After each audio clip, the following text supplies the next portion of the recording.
अस्सलाम वालेकुम स्टूडेंट्स, आज हम अपनी 9th क्लास का लेक्चर नंबर 34 स्टार्ट करेंगे। आज का जो हमारा टॉपिक है वो है फोर्स एंड मोमेंटम। स्टूडेंट, ये इस चैप्टर का बहुत इंपॉर्टेंट लॉन्ग क्वेश्चन है। वैसे तो मैंने आपको पहले भी कहा है कि चैप्टर 3 के ऑलमोस्ट सारे क्वेश्चन ही लॉन्ग क्वेश्चन हैं और इम्पोर्टेंट हैं। फोर्स एंड मोमेंटम हम स्टार्ट करते हैं। इसमें बच्चों स्टार्ट करने से पहले आपको मैं थोड़ा सा बताती हूँ, इसकी बेसिक रिलेशन की तरफ जाने से पहले हम पूरा डेवलप कर लेते हैं। इसमें ये है कि फ़र्ज़ करें कि एक बॉडी है। लेट्स सपोज कि ये जो है ये एक आपके पास बॉडी है। ये बॉडी जो है, ठीक है, इसका जो मैस है, ये आपके पास लेट्स सपोज एक बॉडी है। इसका जो मैस है वो m है और ये बॉडी जो है वो मूव कर रही है स्ट्रेट लाइन में। ठीक है, इसकी वेलोसिटी क्या है? vi, इनिशियल वेलोसिटी vi के साथ मूव कर रहा है।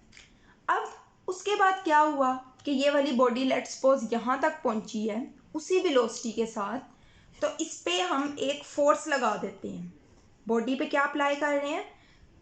बॉडी पे हम लेट्स सपोज एक फोर्स अप्लाई करते हैं। बच्चों, जब हम इस पे फोर्स अप्लाई करेंगे तो क्या होगा? इस बॉडी की जो वेलोसिटी है वो चेंज हो जाएगी और बॉडी की जो वेलोसिटी है वो लेट्स सपोज हो जाएगी vf। इसकी वेलोसिटी क्या हो जाएगी?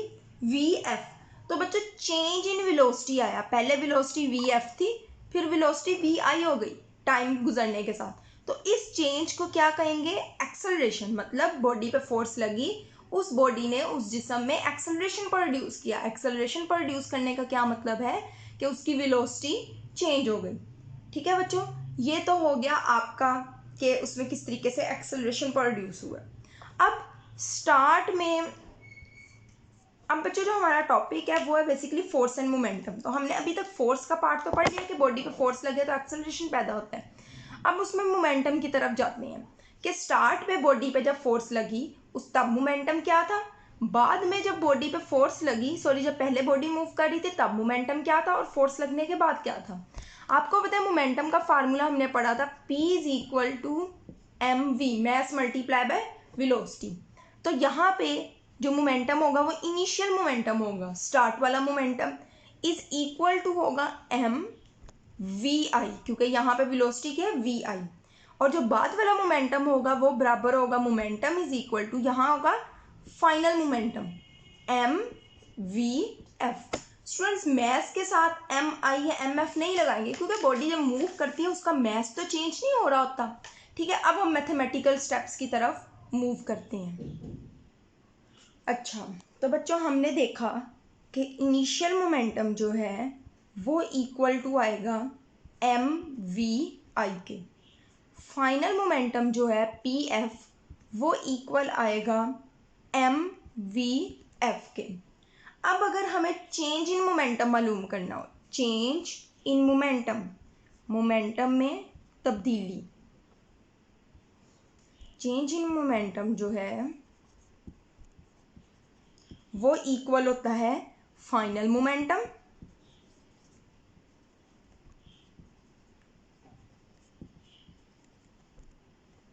Minus initial momentum.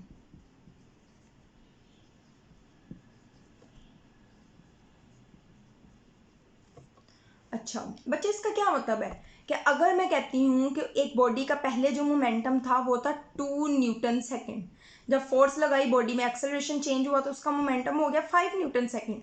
मैं कहती कितना चेंज आया, तो आप 5 में से 2 माइनस करेंगे, बाद वाले में से पहला वाला माइनस करेंगे तो 3 न्यूटन सेकेंड आएगा। इसी तरीके से ये भी है कि final momentum minus initial momentum. अच्छा बच्चों, अब जब मैंने आपको एक्सेलरेशन का टॉपिक करवाया था तो बल्कि नहीं, इसको भी आप छोड़ दें। अब बच्चों अगर आपने इसको सिंबल्स की फॉर्म में लिखना, चेंज इन मोमेंटम मतलब final momentum minus initial momentum, ये लिख लेंगे is equal to, final momentum किसके इक्वल है? M V F minus initial momentum किसके इक्वल है? M V I. तो आपके पास ये आ गया। अब अगर आपने मालूम करना rate of change in momentum, momentum में तब्दीली की शरह, ये तो सिंपल आपने मोमेंटम में तब्दीली मालूम की है।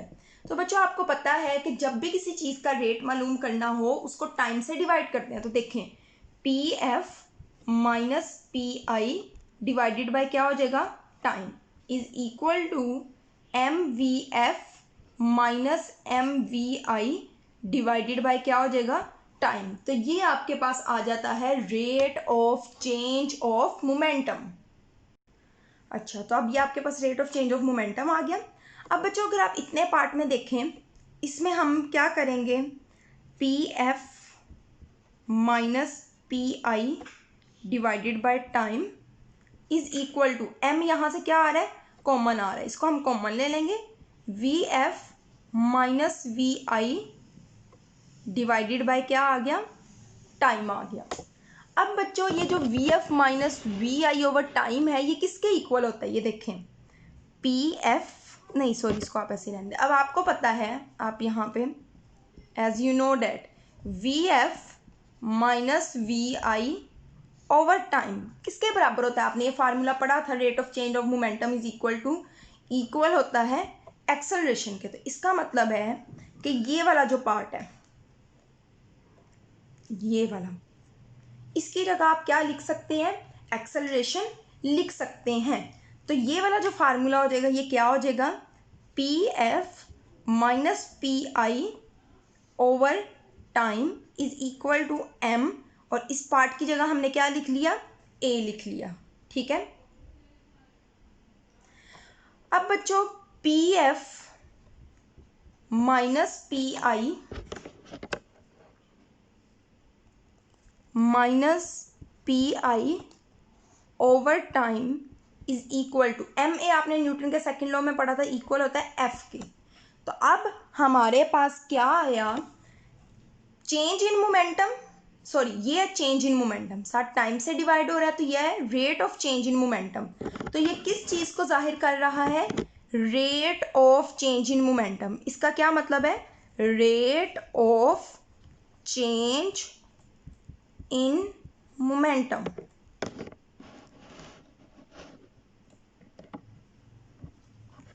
ठीक है बच्चों, rate of change in momentum किसके बराबर आ रहा है, फोर्स के इक्वल आ रहा है। तो इस पूरे मैथमेटिकल स्टेप से हमें क्या चीज़ पता चली कि जब बॉडी पे फोर्स लगती है, जब एक जिस्म पे सबसे पहले क्या हुआ, फोर्स लगी, बॉडी पे हमने फोर्स अप्लाई की, तो उस बॉडी में क्या चीज़ प्रोड्यूस हुआ, एक्सेलरेशन प्रोड्यूस हुआ, ये वाला।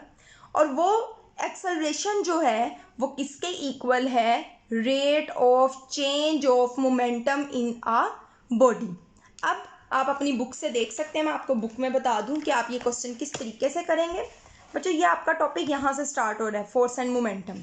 ठीक है, आप जो सबसे पहले लिखेंगे, सबसे पहले आप ये लिखेंगे, ये पिंक ब्लॉक, कि when a force acts on a body, जब किसी जिस्म पे फोर्स लगती है, it produces an acceleration in the body, वो उस जिस्म में एक्सेलरेशन पैदा करती है, and will be equal to the rate of change of momentum of the body, और बॉडी के मोमेंटम में तब्दीली की शरह के बराबर होगी। ये सारा लिख के फिर आप एक्सप्लेनेशन स्टार्ट कर देंगे। एक्सप्लेनेशन में यहाँ से लिखेंगे कि consider a body of mass m with initial velocity v, फर्ज करेंगे एक जिस्म है जिसका मैस m है, इब्तदाई वेलोसिटी v आई है। Let the force f acts on the body which produce an acceleration a in it, फर्ज कर लेते हैं कि उस जिस्म पे फोर्स f लग रही है जो उस जिस्म में एक्सेलरेशन a पैदा कर रही है। This changes the velocity of the body, जिसकी वजह से उसकी वेलोसिटी तब्दील हो जाती है। Let its final velocity after time t becomes vf, फर्ज कर लेते हैं कि उसकी वेलोसिटी टाइम t के बाद vf हो जाती है। If pi and pf be the initial momentum and final momentum of masses m1 and m2 respectively, अगर हम फर्ज कर लें कि m1 pm pi और pf जो है वो इनिशियल और फाइनल मोमेंटम है बॉडी के, तो इनिशियल मोमेंटम इसके बराबर होगा, फाइनल इसके, change in momentum is equal to final minus initial. ये सारे मैथमेटिकल स्टेप जिस तरीके से मैंने आपको करवाया है, लास्ट में आप यूनिट की हेडिंग बना के ये लिख लेंगे, ऐसे unit of motion defined by equation, आगे 3.14 नहीं लिखेंगे बस, by equation is newton second which is same as kilogram metre per second. ये आप इसका यूनिट लिख लेंगे। तो आज के लिए इतना ही, बल्कि सॉरी मैं आपको ना ये यूनिट का बता देती हूँ पहले। अच्छा ये यूनिट देख लें, हमारे पास जो फार्मूला आया है वो आया है P F minus P I over time is equal to F. अब P F minus P I, यहाँ क्या हो जाएगा, एफ टी। बच्चों ये है चेंज इन मोमेंटम। आपको पता है मोमेंटम का हमने यूनिट पढ़ा था किलोग्राम मीटर पर सेकंड। ये किसके इक्वल होगा? फोर्स का यूनिट न्यूटन, टाइम का यूनिट सेकंड। तो वो कह रहे हैं कि इस इक्वेशन से पता चल रहा है कि इसका यूनिट किलोग्राम मीटर पर सेकंड या फिर न्यूटन सेकंड है। बेसिकली इस इक्वेशन से पता चल रहा है कि इसका यूनिट क्या है? न्यूटन सेकंड, जो उसी के इक्वल है जो हमने पहले यूनिट पढ़ा है किलोग्राम मीटर पर सेकंड। तो आज के लिए इतना ही। इंशाल्लाह कल हम नेक्स्ट टॉपिक स्टार्ट करेंगे। अल्लाह हाफिज़।